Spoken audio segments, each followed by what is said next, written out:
Hello student, computer for quant channel के अंदर आपका हार्दिक स्वागत है। हम कर रहे हैं 5000 इम्पोर्टेंट क्वेश्चन की सीरीज़ जो आपके बेसिक कंप्यूटर इंस्ट्रक्टर या सीनियर कंप्यूटर इंस्ट्रक्टर के लिए बहुत ज़्यादा हेल्पफुल है। और हम आज कर रहे हैं कंप्यूटर नेटवर्क का नेक्स्ट वीडियो। इससे पहले मैंने 4-5 वीडियो अपलोड कर दिए हैं, तो प्लीज़ जाके आप प्लेलिस्ट के अंदर देख सकते हैं। वहाँ पे कंप्यूटर इंस्ट्रक्टर या टीचर नाम से एक प्लेलिस्ट है जिसके अंदर मैं ये सारे के सारे वीडियोस अपलोड करता रहता हूँ। तो प्लीज़ मेरे चैनल को सब्सक्राइब करें, मुझे सब्सक्राइबर की बहुत ज़्यादा रिक्वायरमेंट है। और अपने दोस्तों को भी इसे ज़रूर शेयर करें। अगर वीडियो पसंद आता है तो लाइक करें, शेयर करें, और कोई भी प्रॉब्लम हो तो मुझे कमेंट करें। अगर कुछ समझ में आया तो भी कमेंट करें, नहीं आया तो भी कमेंट करें। ओके, चलिए शुरू करते हैं। Question number 148, arrangement of devices in particular order. किन्हीं ऑर्डर के अंदर अगर हम कुछ डिवाइसेस को अरेंजमेंट करते हैं तो उसे क्या बोलते हैं? कंपोजिशन नहीं, टोपोलॉजी यस, कॉन्फ़िगरेशन नहीं, और नन नहीं।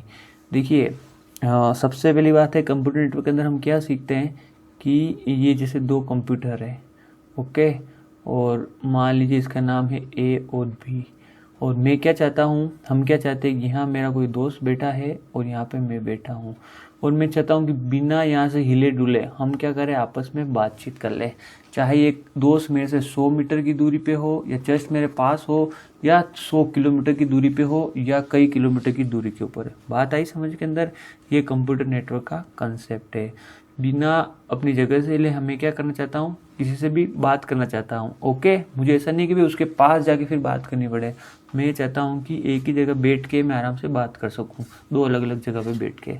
तो डिवाइसेस को किसी सर्टेन पैटर्न के अंदर अरेंज करना, उसे हम क्या कहते हैं? टोपोलॉजी। ये आपका कंप्यूटर है, कंप्यूटर है, कंप्यूटर है, इस तरीके से एक सीरीज के अंदर अरेंज करना, ये इसको क्या बोलते हैं? टोपोलॉजी। अरेंजमेंट ऐसा हो सकता है, या अरेंजमेंट कैसा हो सकता है? सर्कुलर हो सकता है, या अरेंजमेंट कैसा हो सकता है? आपका स्टार फॉर्म के अंदर हो सकता है। बहुत सारी टोपोलॉजी होती है। ओके, तो वन बाय वन हम डिस्कस करेंगे।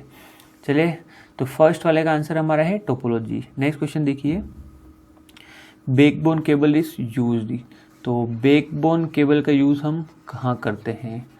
तो चलिए थोड़ा सा समझने की कोशिश भी करते रहते हैं साथ में, ताकि जिन्होंने नहीं पढ़ रखा उनके लिए। तो देखिए, एक तरह की टोपोलॉजी होती है जिसके अंदर क्या होता है कि एक सेंटर जो केबल होती है उसको हम क्या बोलते हैं? Backbone cable. क्या बोलते हैं? Backbone cable. ओके, और उसके साथ क्या होता है, कुछ स्टेशंस कनेक्ट होते हैं। देखिए मैं यहाँ पे स्टेशंस का नाम ले रहा हूँ, आप इसको कंप्यूटर्स भी समझ सकते हैं। ओके, और इस केस के अंदर क्या होता है, मान लीजिए कोई स्टेशन, ओके, मान लीजिए ये स्टेशन ए डेटा सेंड करना चाहता है बी को। तो ये क्या करेगा, यहाँ से वो डेटा को क्या करेगा? सेंड करेगा। तो यहाँ से जब डेटा पास होगा तो क्या करेगा? दोनों डायरेक्शन के अंदर ट्रैवल करेगा। किधर करेगा? दोनों डायरेक्शन के अंदर ट्रैवल करेगा। वो डेटा नियर बाय जो भी स्टेशन है, देखिए वो डेटा सी के पास भी जाएगा, बी के पास भी जाएगा, और ट्रैवल करता हुआ डी के पास भी जाएगा। ये आपको ध्यान रखना। सारे के सारे स्टेशन उस डेटा को क्या कर सकते हैं? पढ़ सकते हैं, सुन सकते हैं। ओके, और जो सेंटर कनेक्टिंग केबल होती है उसे हम क्या बोलते हैं? Backbone cable. तो देखिए इससे किस किस तरह के क्वेश्चंस आते हैं एक बार आप देख लीजिए। एक तो पूछा जाता है कि भाई कितनी केबल की रिक्वायरमेंट है। तो यहाँ देखिए, अगर आपके पास स्टेशन 4 है, 1 2 3 4, तो आपको कनेक्टिविटी के लिए कितनी केबल्स की रिक्वायरमेंट है? देखिए 1 2 3 4 और एक सेंटर केबल। तो आपके पास अगर n स्टेशन है तो आपको टोटल कितनी केबल की रिक्वायरमेंट है? n+1। ध्यान दीजिए, ये n क्या है? स्टेशंस। अगर n स्टेशन है तो n+1 केबल की रिक्वायरमेंट है। 4 स्टेशन है तो 5 केबल की रिक्वायरमेंट है। एक तो इस तरीके का क्वेश्चन आता है। दूसरा क्वेश्चन आता है कि हर स्टेशन के ऊपर कितने पोर्ट की आवश्यकता है। तो अगर आप यहाँ ध्यान देंगे तो यहाँ देखिए, एक स्टेशन को कनेक्ट करने के लिए सिर्फ एक पोर्ट की आवश्यकता है। तो अगर आपके पास आएगी ईच डिवाइस पर कनेक्ट करने के लिए कितने पोर्ट की आवश्यकता है? तो एक। और इस प्रकार से सभी डिवाइस को कनेक्ट करने के लिए कितने पोर्ट की आवश्यकता है? क्या हो जाएगा? 1n, यानी n। जितने स्टेशन कनेक्टेड है उतनी पोर्ट्स की आवश्यकता है। क्या? पोर्ट्स की। ओके, अगर इसमें क्वेश्चंस होगा तो हम देखेंगे और डिटेल के अंदर। तो ये 2 या 3 तरह के क्वेश्चंस बनते हैं मेनली इससे। ओके, और यहाँ पे क्या कोलिजन पॉसिबल है? हाँ पॉसिबल है। अगर ए ने सिग्नल ट्रैवल किया और उसमें बी ने भी अगर कोई सिग्नल एमिट किया मतलब वो भी मैसेज सेंड करना चाहता है, तो ऑब्वियस सी बात है कोलिजन पॉसिबल है। ओके, और इसकी सिक्योरिटी सबसे कम होगी। क्यों होगी? क्योंकि यहाँ पे जो भी मैसेज भेजूंगा कोई भी पढ़ सुन सकता है। तो चलिए क्वेश्चन के ऊपर आते हैं। Backbone cable is used in, backbone cable किस में यूज की जाती है? बस, रिंग, स्टार और मैश। तो किस में की जाती है? बस के अंदर। बस इज अ देखिए dash is a multi point communication. यहाँ देखिए बस, रिंग, स्टार और मैश, तो बस क्या है? एक मल्टी पॉइंट कम्युनिकेशन है। कैसे है? यहाँ देखिए ये एक सेंटर केबल है और यहाँ से इसको कनेक्टिविटी के लिए एक से ज़्यादा पॉइंट की आवश्यकता है, इसलिए हम क्या कहते हैं? Multi point. क्योंकि जैसे मान लीजिए ये कोई सर्वर है और यहाँ से डेटा भेजना है, तो सबसे पहले आपको क्या करना पड़ेगा? बैकबोन केबल से उसको कनेक्ट करना पड़ेगा और उस केबल के ऊपर आपको क्या बनाने पड़ेंगे? Multi point. और जो कनेक्शन है ये किसके थ्रू होंगे? BNC कनेक्टर के थ्रू। और इसके लास्ट में क्या रहेगा आपके पास? टर्मिनेटर या रिपीटर। ओके, या अगर यहीं पे अगर आपका कनेक्शन खत्म हो जाता है तो टर्मिनेटर, या अगर आपको इसको फर्दर एक्सटेंड करना है तो यहाँ किसका यूज करोगे? रिपीटर का। क्वेश्चन देखिए, number of cable require in bus topology if 5 stations are connected. बताइए अब आप मेरे को, अगर 5 स्टेशन कनेक्टेड है तो कितने केबल की आवश्यकता है? मैंने क्या बोला? n स्टेशन कनेक्टेड है तो n+ केबल की आवश्यकता है। 5 स्टेशन कनेक्टेड है तो 5 + 1 मतलब 6 केबल की आवश्यकता है। हमारा आंसर हो जाएगा B। बहुत ही सिंपल क्वेश्चन है। इसी तरह के क्वेश्चन मिलेंगे आपको एग्जाम के अंदर, वेरी वेरी सिंपल। अगर आता है तो सिंपल है, नहीं आता है तो कठिन है। नेक्स्ट देखिए, आपको रिंग टोपोलॉजी के अंदर से क्वेश्चंस है, तो थोड़ा रिंग टोपोलॉजी हम देख लेते हैं। देखिए ये आपकी क्या हो जाएगी? यहाँ पे कोई स्टेशन कनेक्टेड है इस तरीके से, और रिंग टोपोलॉजी के अंदर एक चीज़ होती है कि इसमें जो भी मैसेज सेंड होता है वो कौन सा? यूनिडायरेक्शनल होगा। या तो मैसेज सेंड होगा क्लॉकवाइज या एंटी क्लॉकवाइज। ओके, और चलिए, और इसके अंदर ध्यान रखना है रिंग टोपोलॉजी के अंदर कोई कोलिजन नहीं होता है, क्योंकि जब भी एक स्टेशन मैसेज सेंड करता है तो दूसरे स्टेशन क्या करते हैं? वेट करते हैं। क्योंकि रिंग के अंदर आप कौन सी मैकेनिज्म यूज कर रहे हो? टोकन रिंग यूज करते हैं ना, उसके अंदर आपके अंदर कोलिजन नहीं होता है। क्वेश्चन देखते हैं, dash collision is present in ring topology? High, low, no, very high. तो यही ऐसी टोपोलॉजी जिसके अंदर कोई कोलिजन प्रेजेंट नहीं होता है, ये आपको ध्यान रखना है। कौन सी? Ring topology. इससे पहले का क्वेश्चन शायद रह गया 151। देखिए, ring topology is unidirectional, by directional, both और नन। तो मैंने आपको क्या बताया? रिंग टोपोलॉजी है वो क्या है? यूनिडायरेक्शनल, एक ही डायरेक्शन के अंदर मैसेज ट्रैवल करता है। देखिए कहने का मतलब ये है कि ए क्या करना चाहता है? मैसेज सेंड करना चाहता है सी को, तो ये क्या करेगा? मैसेज भेजेगा। अब बस टोपोलॉजी में क्या हो रहा था कि दोनों साइड मैसेज ट्रैवल हो रहा था, जबकि रिंग टोपोलॉजी में ऐसा नहीं होगा, ये मैसेज इस तरीके से मूव करेगा। ओके, इसका मतलब क्या है? यूनिडायरेक्शनल। चलिए नेक्स्ट क्वेश्चन देखिए, 10 stations are connected through mesh topology, find number of cables. अब नेक्स्ट जो हमारे पास टोपोलॉजी कौन सी आ गई है?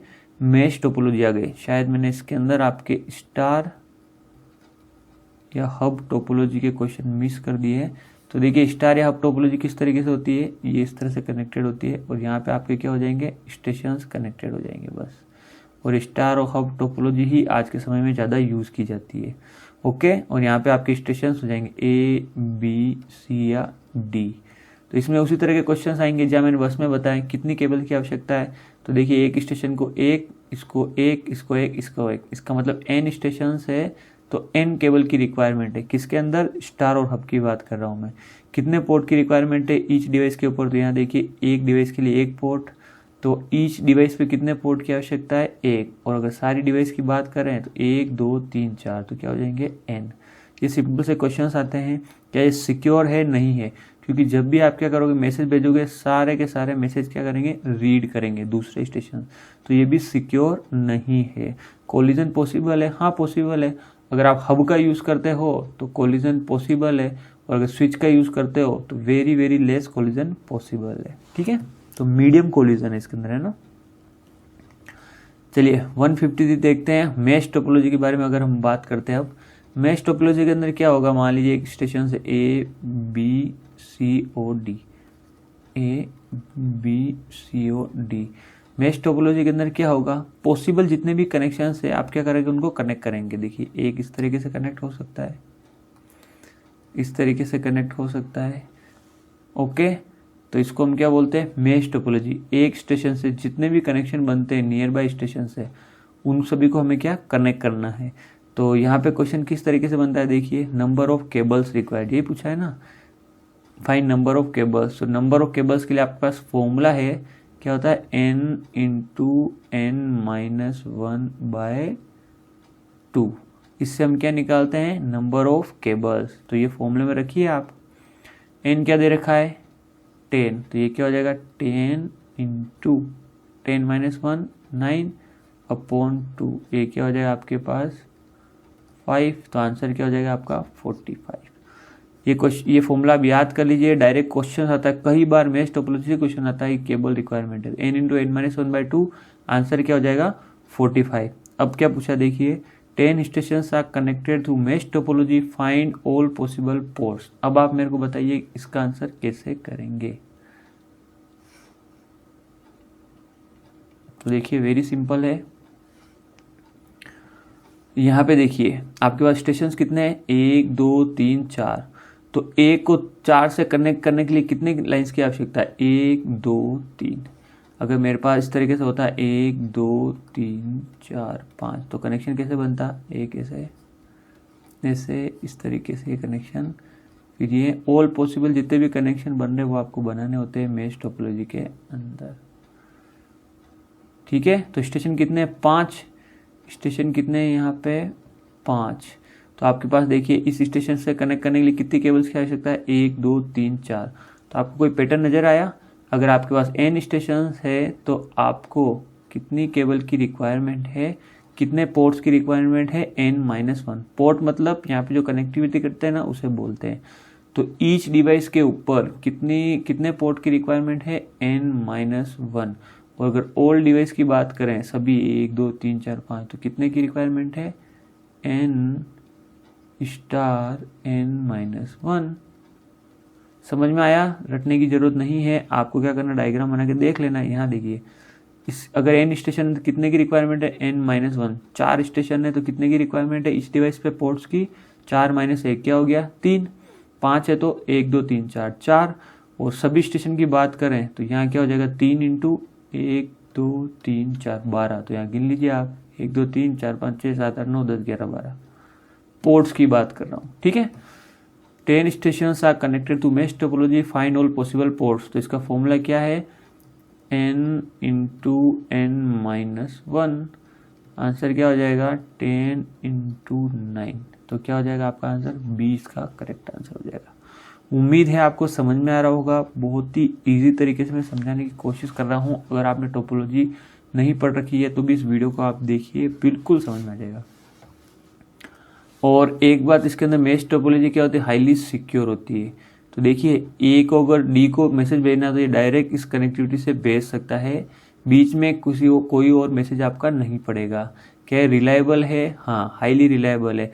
मान लीजिए किसी कारण से ये लिंक क्या हो गया, डिस हो गया। लिंक मतलब ये चैनल जहाँ से डेटा जा रहा है डिस हो गया, तो डेटा कहाँ से चला जाएगा, ए से बी और बी से डी। मान लीजिए ये भी फॉल्ट में आ गया या डिस्कनेक्ट हो गया, तो मैसेज कहाँ से चला जाएगा, ए से सी और सी से डी। तो ये हाईली रिलायबल है, मतलब अगर मैसेज हमें भेजना है तो वो पहुंच जाएगा।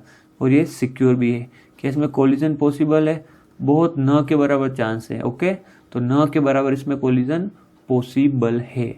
किसके अंदर, 154 मेश के अंदर। कोलिजन मतलब क्या हो गया कि भाई मैसेज ही आपस में टकरा रहे हैं, तो ऐसी कोई सिचुएशन इसके अंदर नहीं है, जबकि बस के अंदर बहुत ज़्यादा पॉसिबल है। Arrange according to low to high security के अकॉर्डिंग बताया आप मेरे को। तो आप मेरे को बताओ क्या होगा इसका आंसर। सबसे हाई सिक्योरिटी कौन सी टोपोलॉजी के अंदर होती है, मेश टोपोलॉजी के अंदर। सबसे कम सिक्योरिटी कौन सी टोपोलॉजी के अंदर होती है, बस टोपोलॉजी के अंदर। बस से थोड़ी ज़्यादा किसमें, रिंग के अंदर। रिंग से थोड़ी ज़्यादा स्टार के अंदर। तो हमारा आंसर क्या हो जाएगा, डी। ओके, ध्यान रखना, लो टू हाई बताना है, तो लो टू हाई ये हो गया डी। नेक्स्ट क्वेश्चन देखिए, कंपोनेंट्स ऑफ कम्युनिकेशन। कम्युनिकेशन के कौन कौन से कंपोनेंट्स होते हैं, इस तरह का क्वेश्चन एग्जाम के अंदर आया हुआ है, इस सेम तरह का। तो देखिए, सबसे कंपोनेंट्स का मतलब क्या है कि आपको कोई मैसेज भेजना है तो आप क्या हो जाएंगे, आप सेंडर।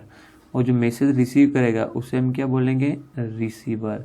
और मैसेज भेजने के लिए किसकी जरूरत पड़ेगी, एक चैनल की, तो इसे हम क्या बोलेंगे, मीडियम। और भेजना क्या है हमें, एक मैसेज। ओके, हमें क्या भेजना है, एक मैसेज भेजना है।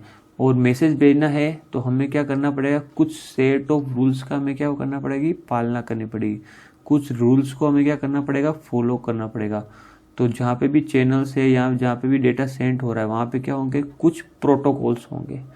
तो समझ में आया क्या क्या कंपोनेंट है, एक तो सेंडर, रिसीवर, तीसरा ये आपका मीडियम या लिंक या चैनल, चौथा हो गया आपका मैसेज, और पांचवा क्या हो गया आपका प्रोटोकॉल। ठीक है, ये तीसरा इस चैनल के लिए जो वायर या वायरलेस कुछ भी हो सकता है, और पांचवा क्या हो गया आपका प्रोटोकॉल। तो चलिए ऑप्शन में मैच करते हैं।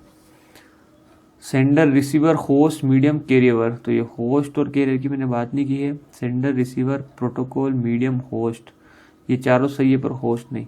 तो प्रोटोकॉल, मैसेज, मीडियम, होस्ट और receiver. Sender, receiver, medium, message और प्रोटोकॉल। यस, ये क्वेश्चन आया हुआ है तो आपको इसी तरीके से ध्यान रखना है जिस तरीके से मैं आपको समझा रहा हूँ। नेक्स्ट क्वेश्चन देखिए 157, मैच द फॉलोइंग। अब यहाँ पे कुछ टर्म्स दी हुई है, डेफिनेशन दी हुई है, तो आपको डायरेक्ट याद रखनी है। सबसे पहले चलिए, नंबर ऑफ वोल्टेज और सिग्नल चेंजेस पर सेकेंड। तो पर सेकेंड के अंदर नंबर ऑफ वोल्टेज और सिग्नल चेंज होते हैं उसे हम क्या बोलते हैं, बॉड रेट। क्या बोलते हैं, बॉड रेट।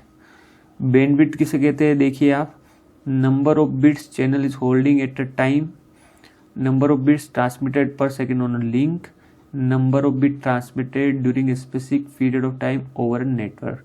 तो देखिए बैंडविड्थ क्या होता है, number of bit transmitted per second on a link.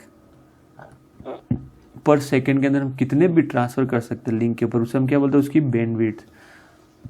ठीक है, और number of bit channel is holding at a time, कितने बिट होल्ड कर सकता है चैनल, उसे हम क्या बोलेंगे, उसकी कैपेसिटी। और डेटा रेट क्या करेंगे, किसी स्पेसिफिक पीरियड ऑफ टाइम के ऊपर ये number of bit transmitted during specific period of time over a network, कितना हम डेटा सेंड कर पा रहे हैं उसे हम क्या बोलेंगे, उसका डेटा रेट। समझ में आया, नहीं आया, चलिए वेरी गुड। देखिए ये सेंडर है और ये आपका रिसीवर है। ओके, तो कैपेसिटी ऑफ चैनल क्या हो जाएगी,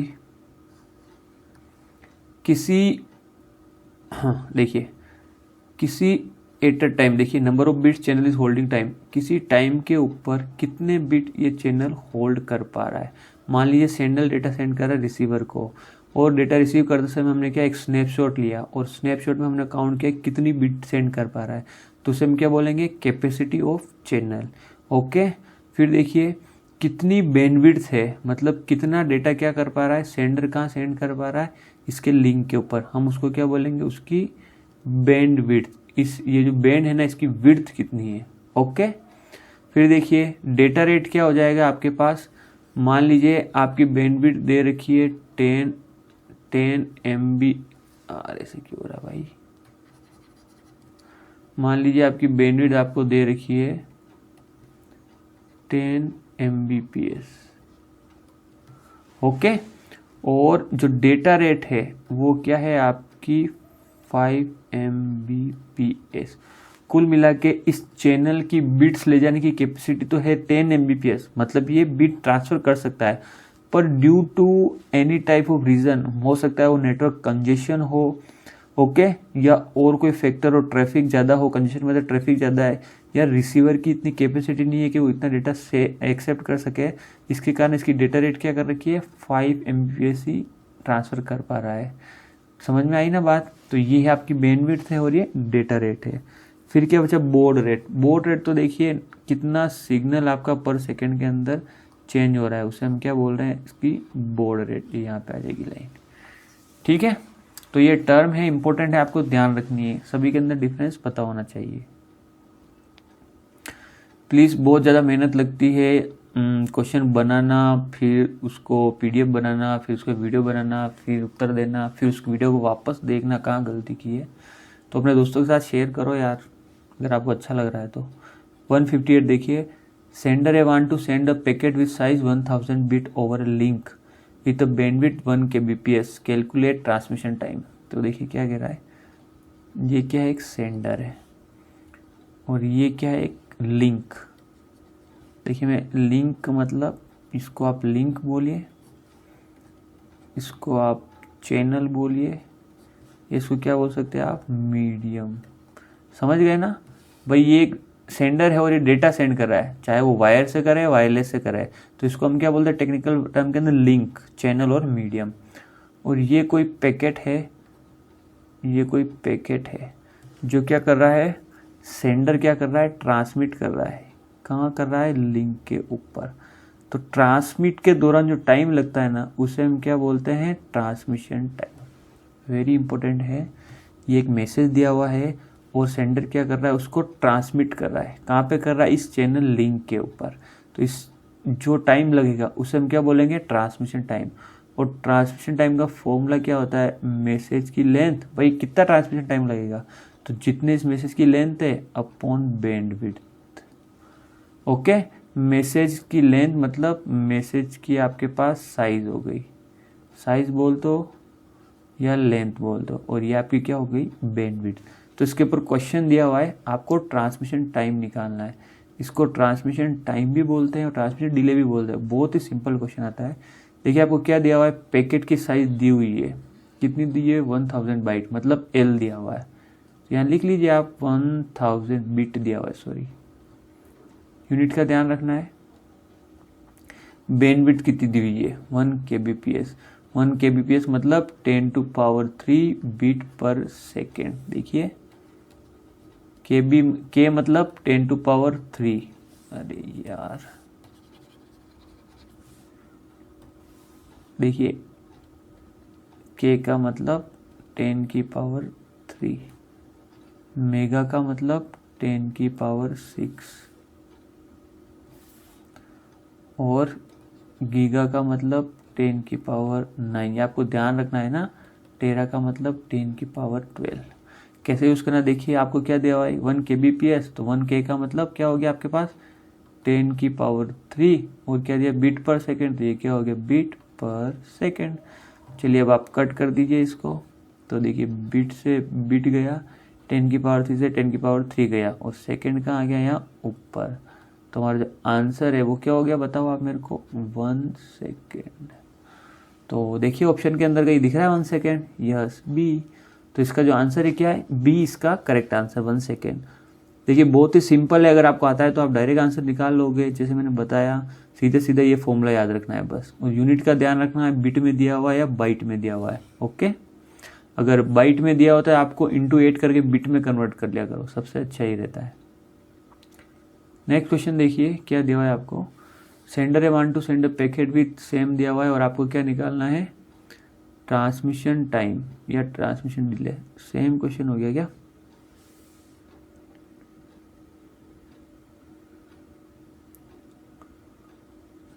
यहाँ देखिए, अभी देखिए सेम क्वेश्चन दिया हुआ है, पर इस बार ऑप्शन आपके चेंज है। देखिए ऑप्शन यहाँ पे 1 सेकेंड था, 1 सेकेंड, अब यह ऑप्शन देखिए 1000 मिली सेकेंड, 2000 मिली सेकेंड, 3000 मिली सेकेंड, 4000 मिली सेकेंड।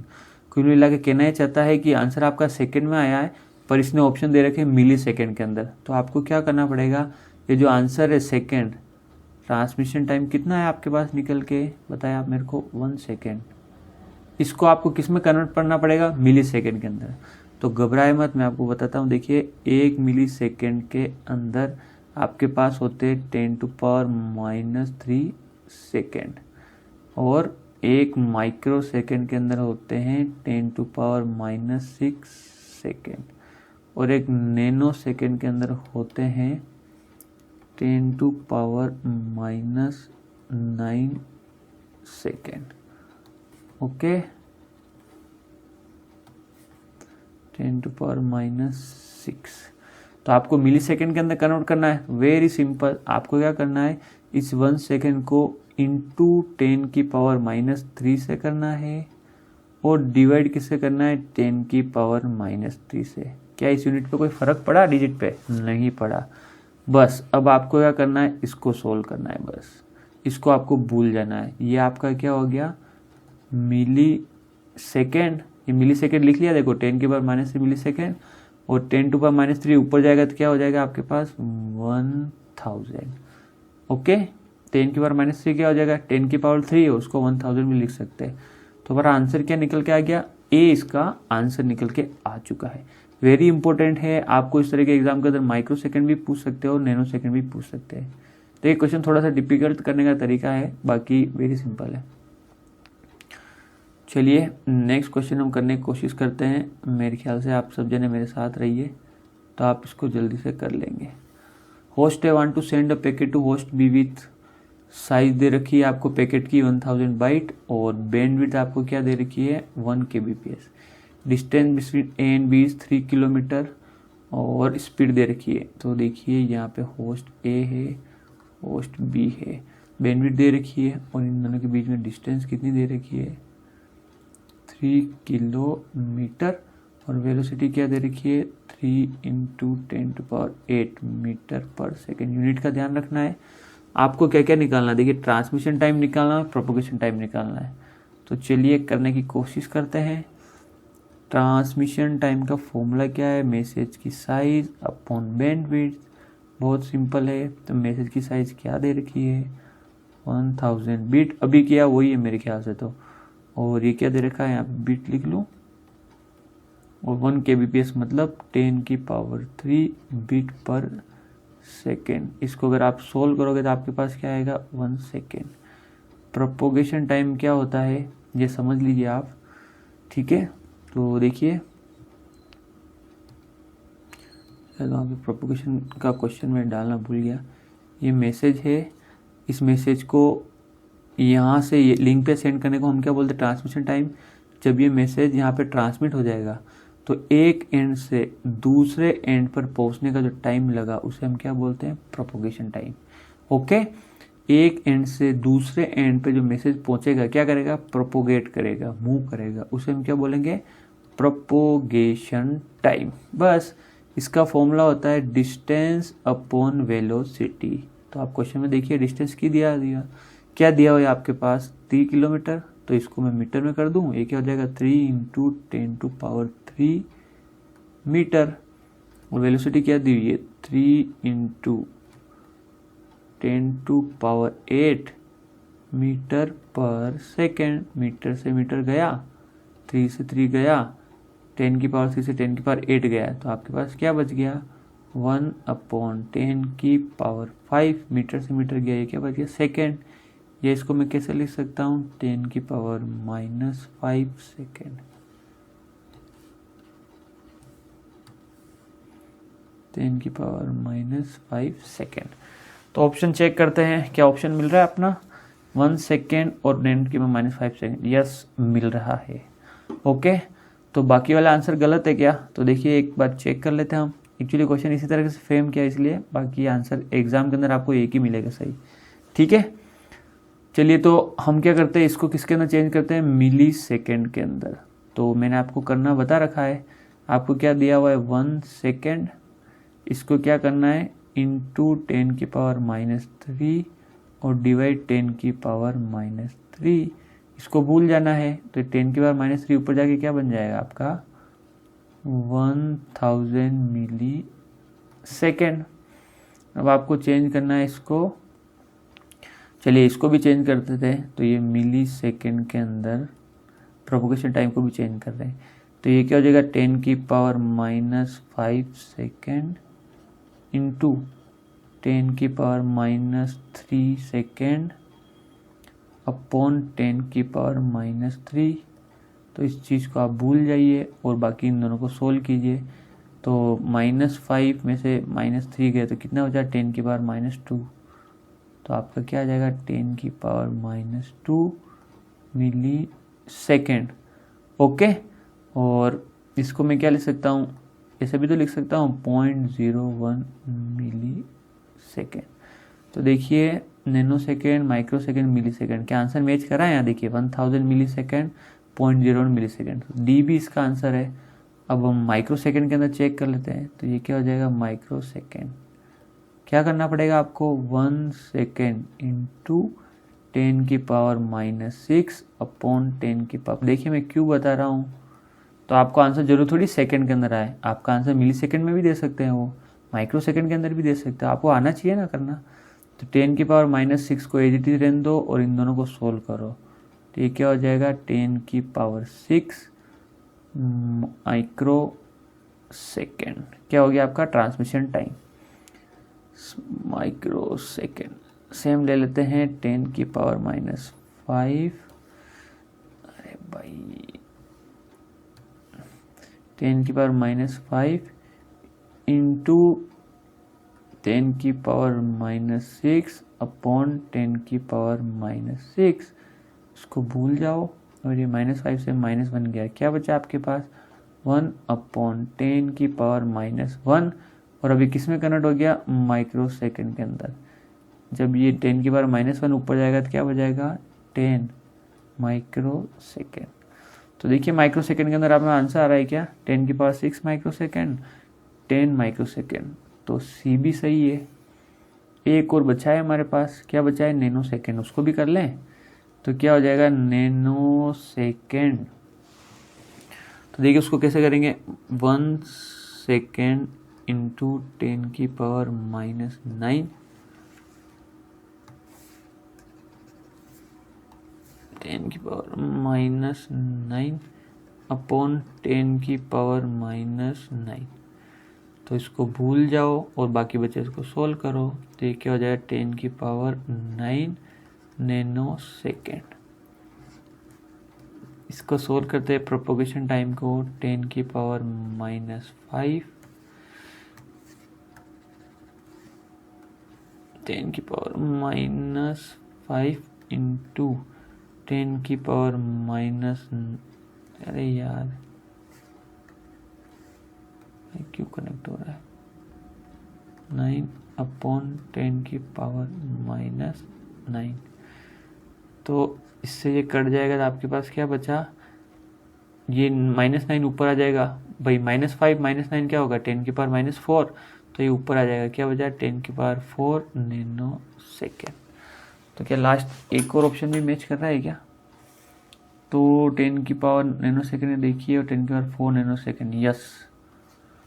तो बी भी ऑप्शन मैच कर रहा है। इसका मतलब अगर यहाँ पे एक ऑप्शन होता ई तो यहाँ पे ऑल आंसर सही हो जाता। तो सारे आंसर सही है।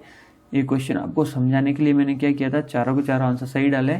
एग्जाम के अंदर आपको इन चारों में से एक ऑप्शन आएगा तो आपको कन्वर्जन आना चाहिए। सेकंड को मिली सेकंड को माइक्रो सेकंड, सेम तरीका रहेगा।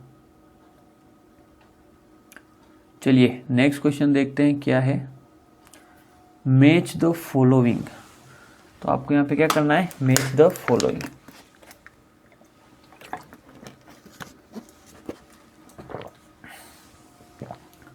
तो यहाँ पे ट्रांसमिशन मोड्स दिए हुए हैं और एग्जांपल दिया हुआ है। Simplex, half duplex, full duplex आपको निकालना है।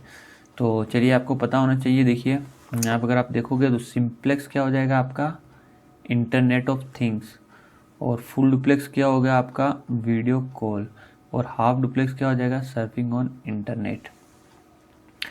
देखिए ये सेंडर है और ये रिसीवर है।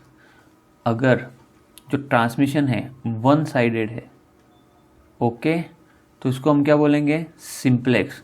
एग्जाम्पल क्या हो गया आपके टीवी, एफएम रेडियो ओके, एक ही दिशा के अंदर कार जा रही है, या आपके आईओटी थिंग्स मतलब आज के समय में ट्यूबलाइट, एसी, टीवी, फ्रिज, पंखे सारे के सारे किससे ऑपरेट हो रहे हैं रिमोट से। उस केस के अंदर क्या होता है आपको क्या करता है वन वे कम्युनिकेशन ही होता है, मतलब सेंडर सिर्फ रिसीवर को मैसेज भेजता है, रिसीवर उसका कोई रिप्लाई नहीं देता है ओके। तो ये सारे किसके एग्जाम्पल है सिंप्लेक्स के, ठीक है। हाफ डुप्लेक्स के अंदर क्या होगा एक बार में एक ही जना मैसेज कर पाएगा एक टाइम पे।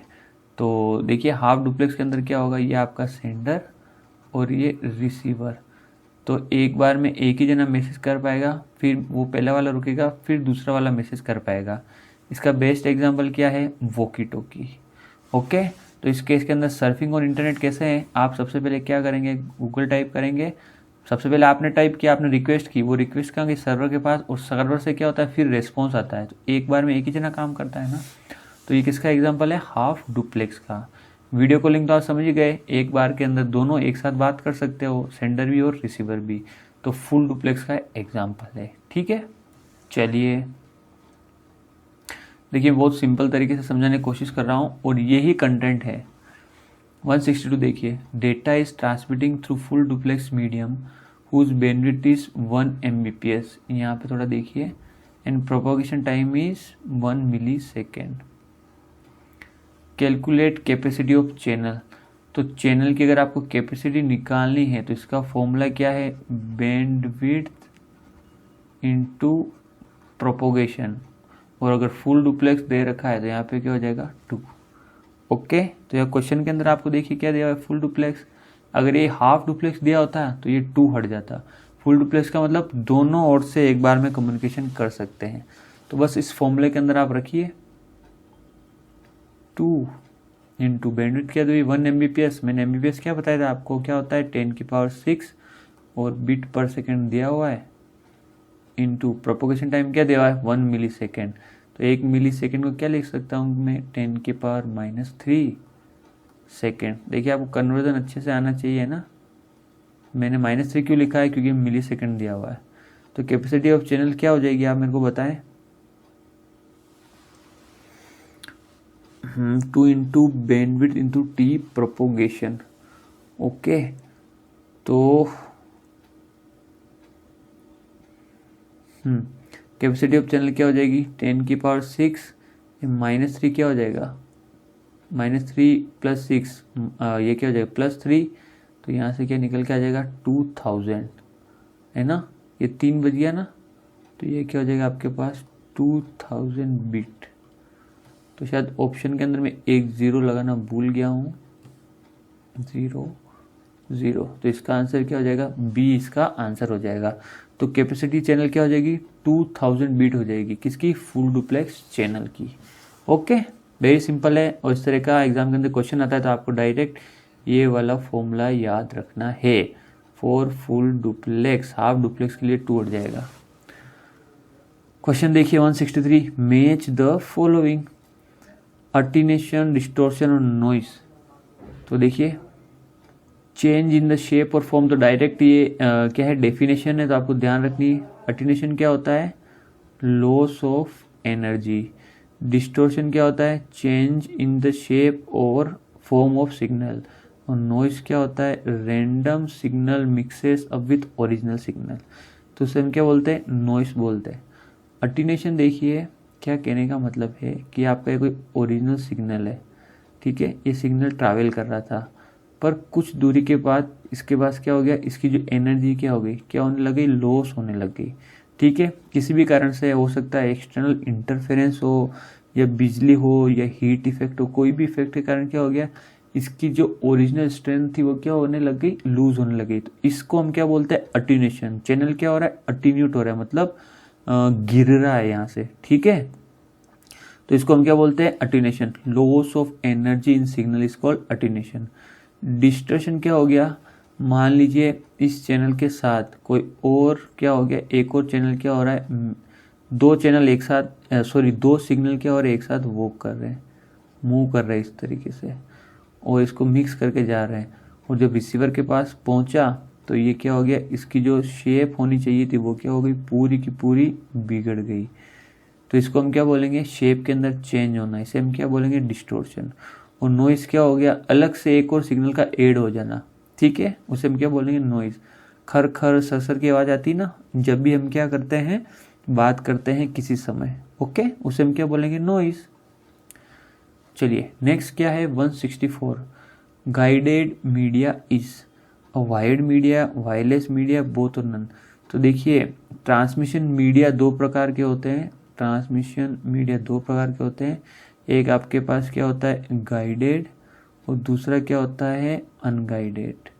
अनगाइडेड मतलब वायर्ड की फॉर्म में, और अनगाइडेड मतलब वायरलेस। ठीक है, तो गाइडेड मीडिया क्या होगा, जो वायर्ड मीडिया होगा उसे हम क्या बोलेंगे, गाइडेड मीडिया। अनगाइडेड मीडिया किसे बोलेंगे, जो वायरलेस होगा। चलिए नेक्स्ट चलते हैं हम अब, which is not guided media. इनमें से गाइडेड मीडिया का एग्जाम्पल कौन सा नहीं है। तो देखिए STP क्या हो गया, शील्डेड ट्विस्टेड पेयर, मैंने फुल फॉर्म्स नहीं लिखी, मैं बता रहा हूँ आपको, shielded twisted form, broadband coaxial cable, fibre optics और इंफ्रारेड। तो देखिए यहाँ पे तो शील्डेड ट्विस्टेड पेयर क्या है, एक केबल है, इसका मतलब ये गाइडेड मीडिया है। ब्रॉडबैंड कोएक्सियल केबल है, ये भी क्या है, गाइडेड मीडिया। और फाइबर ऑप्टिक भी क्या है, केबल है, ये भी गाइडेड। इंफ्रारेड क्या है, इलेक्ट्रोमैग्नेटिक वेव्स है, तो ये किसके अंदर आती है, अनगाइडेड मीडिया के अंदर। ओके, देखिए गाइडेड और अनगाइडेड, गाइडेड में 3 प्रकार की केबल होती है, ट्विस्टेड पेयर केबल, इसमें 2 प्रकार के होते हैं, अनशील्डेड ट्विस्टेड पेयर और शील्डेड ट्विस्टेड पेयर।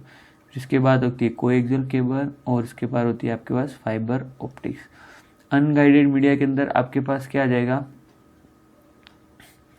हाँ, एक तो अंदर आपके पास आ जाएगा रेडियो वेव्स, फिर आ जाएगा आपकी माइक्रोवेव्स और फिर वो क्या हो जाएगा, इंफ्रारेड वेव्स। ये किसके अंदर आएगी, आपकी अनगाइडेड मीडिया के अंदर। ओके, चलिए disadvantage of twisted pair. Twisted pair का डिसएडवांटेज क्या है, चीप केबल, ये तो एडवांटेज है, इजी इंस्टॉलेशन, ये भी एडवांटेज है, लेस मेंटेनेंस, ये भी एडवांटेज है, ससेप्टिबल टू एक्सटर्नल इंटरफेरेंस। अब ये क्या टर्म है, ससेप्टिबल। ससेप्टिबल का मतलब होता है अति, वेरी इंपॉर्टेंट है, ये क्वेश्चन आया हुआ है, संवेदनशील, अति संवेदनशील, मतलब ये आपकी केबल है, ओके, कौन सी, ट्विस्टेड पेयर केबल, ओके, यहाँ से इस तरीके से ट्विस्टेड पेयर केबल है। और मान लीजिए किसी कारण से यहाँ पे कोई इलेक्ट्रिक फ्लक्चुएट हुआ, बिजली गिरी, या मान लीजिए नीचे से क्या हो गई, हीटिंग इफेक्ट ज़्यादा है, भाई ये केबल क्या हुआ, धरती के ऊपर बिछी हुई है और यहाँ से हीट ज़्यादा जनरेट हो रही है, तो उस केस के अंदर क्या होगा कि अंदर जो भी इसके सिग्नल ट्रैवल हो रहे हैं ना, वो बहुत जल्दी क्या हो जाएंगे, इनके अंदर क्या हो जाएगा, इंटरफेरेंस पैदा हो जाएगा, बहुत जल्दी क्या हो जाएंगे, एक्सप्लॉइट हो जाएंगे या इनमें फॉल्ट क्रिएट हो जाएगा।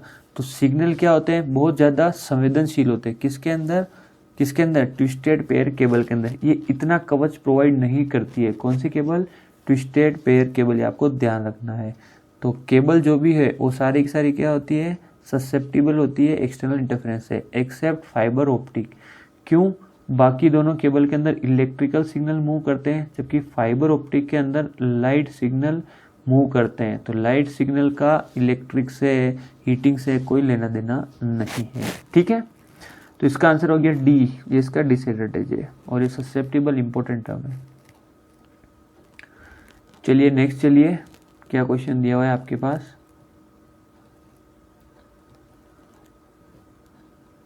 इन shielded twisted pair this is use extra compare to twisted pair.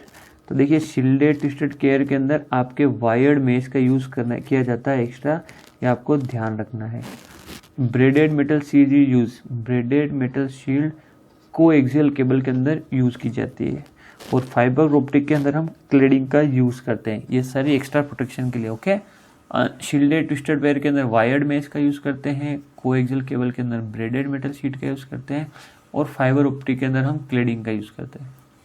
Data is travel in the form of light, in light की फॉर्म में डेटा किस में ट्रैवल करता है, फाइबर ऑप्टिक, अभी मैंने बताया था आपको। चलिए क्लेडिंग हेस, अब क्लेडिंग के बारे में पूछा गया तो has low refractive index and it uses refraction. तो सबसे पहली बात है कि फाइबर ऑप्टिक के अंदर टोटल इंटरनल रिफ्लेक्शन का यूज किया जाता है, तो बी या डी में से आंसर है, ए और सी तो कट गए। अब क्लेडिंग के अंदर आपको ध्यान रखना है कि जो इसका रिफ्रैक्टिव इंडेक्स होता है वो क्या होता है, लो होता है, जिस कारण से क्या होता है ये रे को बाहर नहीं जाने देता है।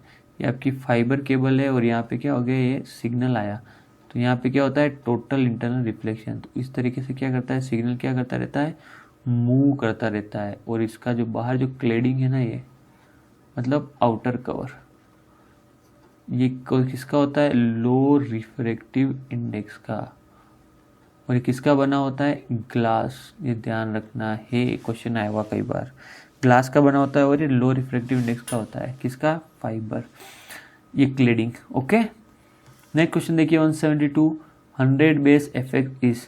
तो देखिए अगर आगे 100 लिखा हुआ है तो आपको क्या बताता है, ये आपकी स्पीड, और अगर यहाँ पे जो भी टर्म लिखी हुई ये आपको क्या बताती है कि टाइप बताएगी या क्या बताएगी, डिस्टेंस।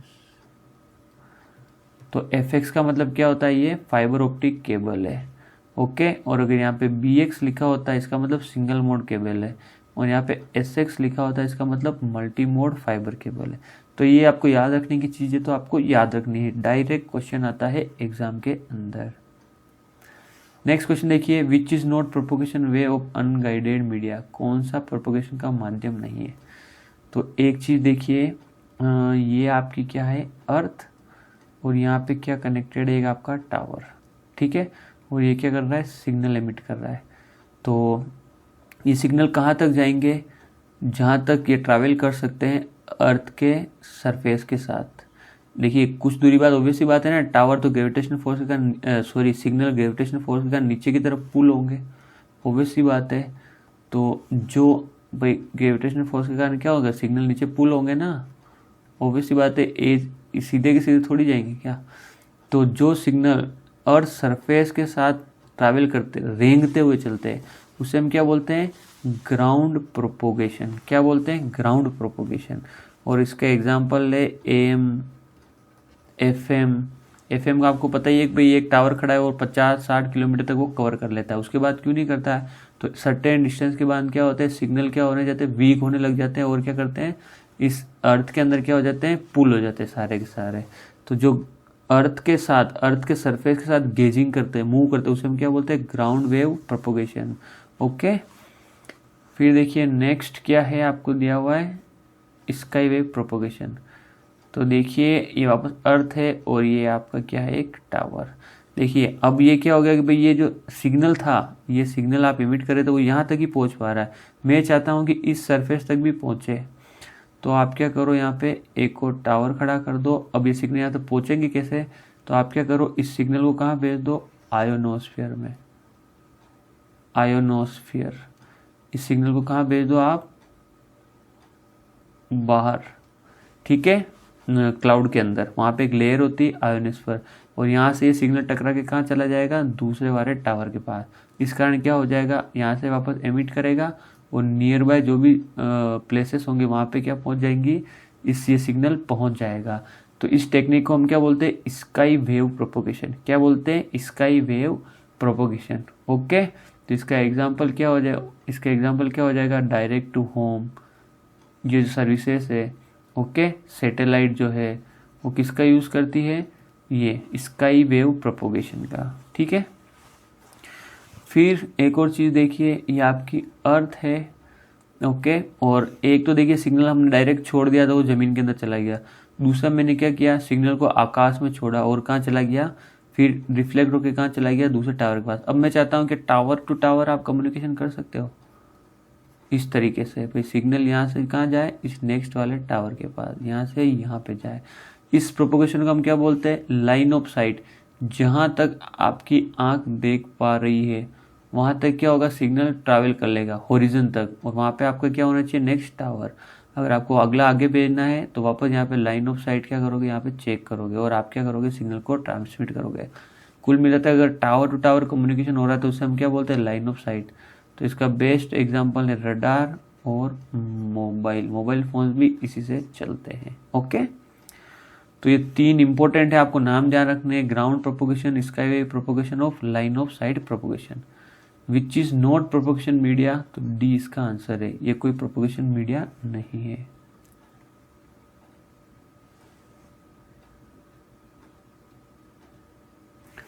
वन 174 देखिए, AM FM follows which propagation method for data transfer.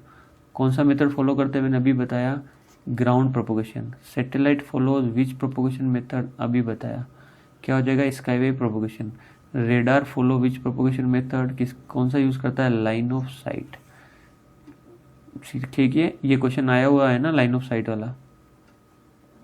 Match the following, radio, micro, infrared और फ्रीक्वेंसी दी हुई है। तो आपको ध्यान रखना है कि जो रेडियो की फ्रीक्वेंसी होती है लो होती है, माइक्रोवेव की क्या होती है, मीडियम, और सबसे ज़्यादा किसकी होती है, इंफ्रारेड की। ये आपको ध्यान रखना है, रेडियो सबसे कम, फिर माइक्रोवेव, फिर इंफ्रारेड।